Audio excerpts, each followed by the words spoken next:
আজকের এই রেসিপিটি একদম ভিন্ন। আমরা ভাই বোনেরা সবাই একসাথে হয়েছি, বায়না ধরেছে কাচ্চি বিরিয়ানি খাবে। বাজার থেকে বাসমতি চাল আসলো 1 প্যাকেট। প্যাকেটটি ছিল পাকিস্তানি। চালটা নিয়ে মনে হলো এই চালে কম পড়ে যাবে।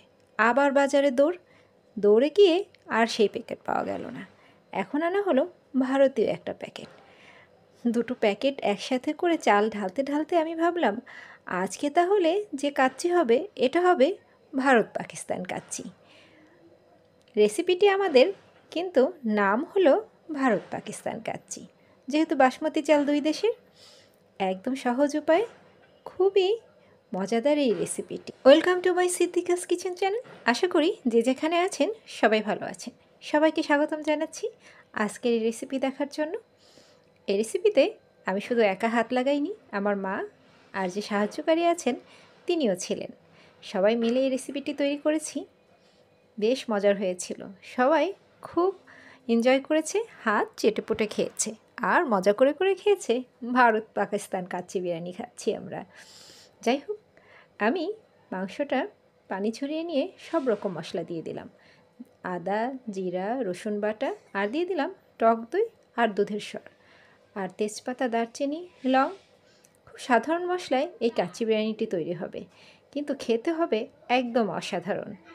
সব মশলা অ্যাড করে আর তেল দিয়ে দিলাম 3 হাতা, মানে গোল যে বড় চামচটা আছে সেই 3 হাতা তেল দিয়ে আমার মা মাখিয়ে নিচ্ছে। মায়ের মাখানোটা বেশ ভালো হয়। মা মাখাতে মাখাতে বলে, এটা যত ভালো মাখানো হবে বিরিয়ানির স্বাদটা ততই বাড়বে। মা অনেকটা সময় ধরে বিরিয়ানিটা মাংসটা মেখে নিল। মেখে এটা আমরা আধা ঘন্টা রেখে দেব। রেখে তারপরে চুলায় বসিয়ে দেব। আপনারা চাইলে এই রেসিপিটি ফলো করে কাচ্চি বিরিয়ানি বাসায় খুব সহজেই তৈরি করে নিতে পারবেন। মাখানোর এক পর্যায়ে এসে বাজারে যে কাচ্চি বিরিয়ানি মশলাটা পাওয়া যায় সেটা আমরা অল্প পরিমাণ অ্যাড করে দিলাম। পুরো প্যাকেটটা এখানে আমরা অ্যাড করব না। মশলাটা দিয়ে আবারও কিছুক্ষণ মেখে রেখে দিয়েছিলাম। এখন চুলায় বসিয়ে দিলাম, মাংসটা হতে থাকুক। এখন ভারত পাকিস্তান যে বাসমতি চালটা নিয়েছিলাম সেটা ধুয়ে নেব। বাসমতি চাল একটু বড় বড় হয় আর বেশ চিকন হয়। ধোয়ার সময় খুব প্রেশার না দিয়ে আলতো হাতে ধুয়ে নিয়ে পানিটা ঝরা দিয়ে দিলাম। পানিটা ঝরা দিয়ে এখন প্যানে বসিয়ে দিলাম হাঁড়িতে তেল দিয়ে পেঁয়াজ বেরেস্তাটা ভেজে নিলাম। এর মধ্যে এখন বাসমতি চালটা দিয়ে বেশ ভালো করে ভেজে নেব। ঘরোয়া উপায়ে তৈরি এই কাচ্চি বিরিয়ানি রেসিপিটা আপনারা ফলো করতে পারেন। খেতে কিন্তু ভীষণ মজার। সবাই আমরা হাত চেটেপুটে খেয়ে নিয়েছি। পরিমাণটা কিন্তু জানানো হয়। নিয়েছি 2 কেজি খাসির মাংস আর 2 কেজি ভারত পাকিস্তান বাসমতি চাল।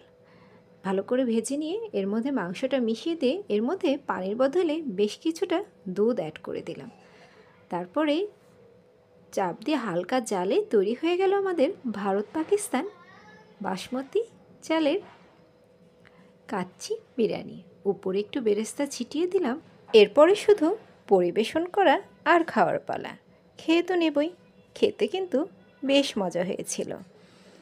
একটা লাইক আর একটা সাবস্ক্রাইব অবশ্যই করে যাবেন। আর ভিডিওটা দেখার জন্য সবাইকে ধন্যবাদ।